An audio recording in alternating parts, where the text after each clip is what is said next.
Ration డీలర్లపై చర్యలు తీసుకోవాలని MCPI Nirmal జిల్లా కార్యదర్శి పీటర్, మహిళా సమైక్య జిల్లా కార్యదర్శి స్వరూప డిమాండ్ చేశారు. పేదలకు ముక్కిపోయిన బియ్యాన్ని సరఫరా చేస్తున్నారని మండిపడ్డారు. అధికారులు, నేతలు చూసి చూడనట్లు వ్యవహరిస్తున్నారని ఆగ్రహం వ్యక్తం చేశారు. రేషన్ షాపుల ద్వారా పేదలకు నాణ్యమైన బియ్యం పంపిణీ చేయాలన్నారు.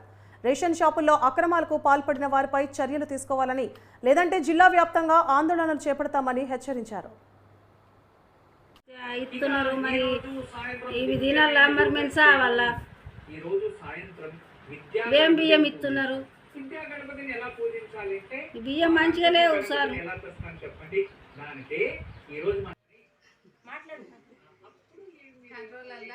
బియ్యం పంపుతున్నారు, ఎట్లా తిని ఎట్లా బతుకుతామయ్యా మీరే చెప్పుకోండి సమాధానం.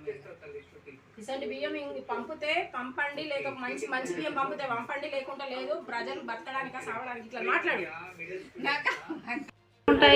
ఇస్తున్నారు.